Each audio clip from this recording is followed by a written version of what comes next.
Death Templars are an ancient and proud chapter whose origins are found in the chaotic centuries following the Horus Heresy, descended from the stock of the Imperial Fists Legion. Their founder was a fierce captain by the name of Vigo Malik. The inception of the Death Templars occurred during the Third Founding, which allegedly occurred around the first year of the 32nd millennium. Upon taking his oath as Lord Marshal, Vigo proclaimed a crusade against the foes of mankind. The Death Templars would harrow the renegades, the apostate, and the Xenos in their places of strength, bringing them the fires of wrath of their blades and bolters. Embarking upon their crusade, the Death Templars proceeded to make their way from the Segmentum Solar towards the hellish realm of the Eye of Terror. During their long sojourn, the Death Templars earned numerous honours as a crusading chapter, dispatched from warzone to warzone in order to battle mankind's enemies. They honoured their progenitors with each bloody victory. Evidence of their presence and exploits can be found on battle shrines throughout the regions of the Segmentum Solar and Segmentum Tempestus. Oftentimes, the Death Templars responded to emergencies, adding their strength to ongoing conflicts, and often helped tipping the tide in the Imperium's favour. Though they have garnered much glory, the Death Templars shunned such accolades, for duty was enough reward for them. Crusading for nearly 2 centuries, the chapter finally settled somewhere within the Segmentum Obscurus. The chapter came upon the newly rediscovered feral world of Vrikul near the western border of the Segmentum Obscurus. Vrikul was home to a small population of feral humans whose genes were pure and yet developed a remarkable Neolithic warrior culture that produced strong and able-bodied youth who were excellent candidates to be Death Templar recruits. Unfortunately, the Death Templars also encountered Dark Eldar, who made a habit of raiding this human world for slaves. Specifically, the Dark Elder Cabal of the Bloody Blades. They had fallen upon the human world expecting to reap a bounty amongst the populace. Instead, however, they found themselves facing an entire chapter of Adeptus Astartes laying in wait for them. A grinding and bloody war ensued, and soon the Dark Elder Cabal found itself reduced to a shadow of its former strength. Forced to flee in the face of such might, the Death Templars gave chase.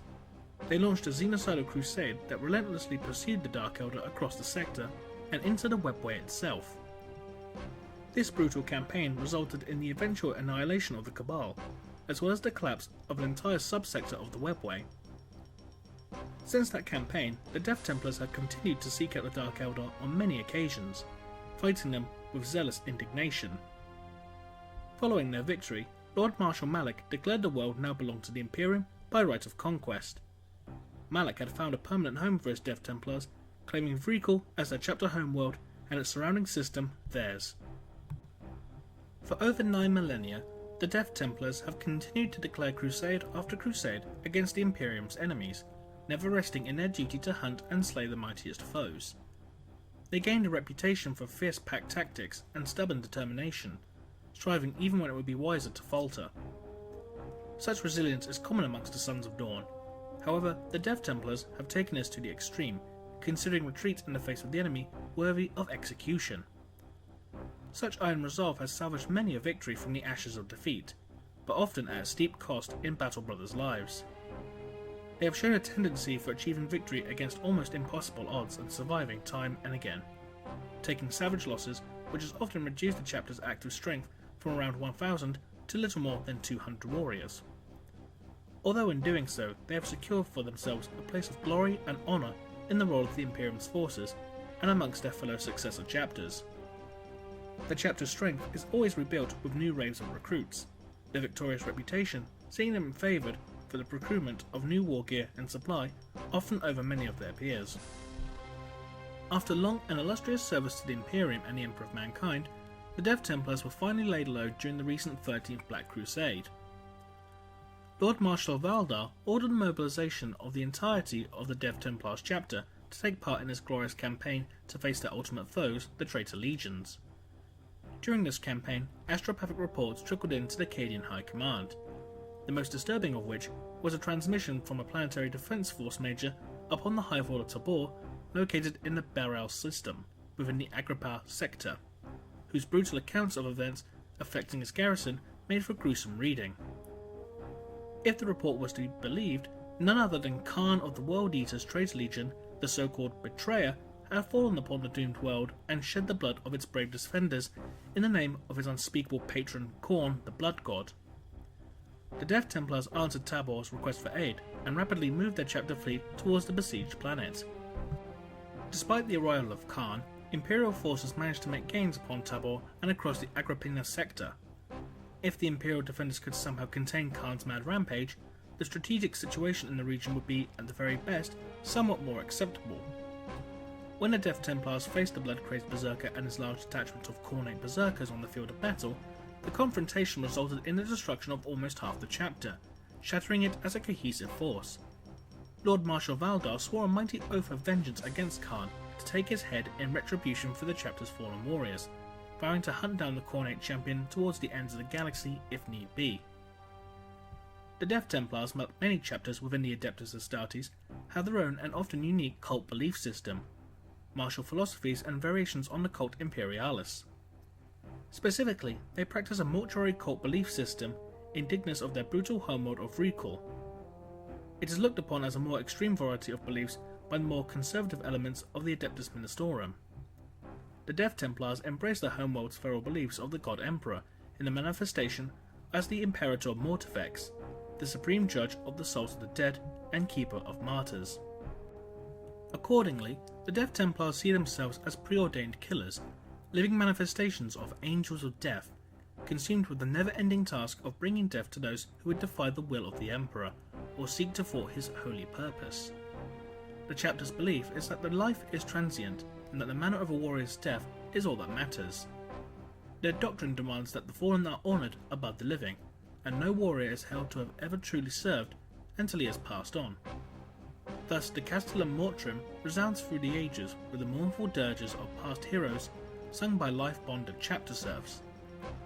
These sonorous chants constantly emanate echoing throughout the halls of the massive fortress monastery, ensuring that these heroes' memories live on. The strange and elaborate funerary customs observed by outsiders is looked upon with some trepidation, as many fellow Astartes find the Death Templars' fascination with death as distasteful, but none would gainsay their effectiveness in battle. It is commonplace for battle brothers of the chapter to decorate their armour with the bones and skulls of worthy foes, as well as carrying small reliquaries containing the ashes of fallen comrades. The display of such grisly adornments of hanging bones lends the battle brethren of this chapter a fearsome aspect indeed, a practice purposely calculated to deepen the terror intended to sow in the hearts of their enemies. Some detractors whisper, though always out of earshot, that the Death Templars have also taken the use of crushed bones as lapping powder for their battle plate. But the truth of these rumours remain unanswered, and the Death Templars consider any queries into their cult practices as presumptuous and cause for offence. The Death Templars are proud exemplars of the line of Dawn, and like their progenitors, they too exhibit the loss of some of the more minor genetic enhancements, such as the use of a Susan membrane or Betcher's gland. The Death Templars do not lament such losses, for their gene seed is very stable and exhibits no other sign of mutation. However, some Imperial Fist successor chapters have displayed a troubling genetic deficiency known as Dawn's Darkness, a genetic curse that afflicts random battle brothers with the visions of their Primarch at the moment he discovered the wounded Emperor aboard the Vengeful Spirit. They feel the profound misery of Dawn and his paralysing fear of what the galaxy would be like, even for a moment, of an Imperium without the Emperor. This curse manifests itself differently within the Death Templars than it does other successor chapters of the Imperial Fists. More often than not, certain battle brothers will display suicidal urges and a blatant disregard for overall combat doctrine. These individuals are gathered into specialised units known as Death Seekers. These battle brothers operate independently on the field of battle, and are often employed as efficient shock assault troops and assassins. The Lord Marshal will often utilise such brethren to undertake suicidal Zone Mortalis missions from which they are not respected to return.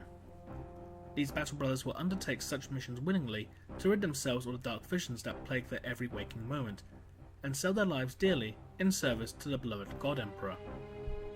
Like any other chapter of Adeptus Astartes, the Death Templars are intensely loyal and do not take their oaths to the Emperor nor their duties lightly. Regardless, they have been observed to retain fatalistic tendencies, which seem to cling to them even in their most triumphant moments. This isn't to say that they desire to die, as it is an acceptance that death is the only end to the path of a space marine. For only in death does duty end. Everything a Death Templar does is another step along this path, and one closer to their eventual demise. These melancholic moods not affect their willingness to do their duty, nor to make them turn from their battle brothers, but it can press upon those they serve alongside all the same. Thanks for watching.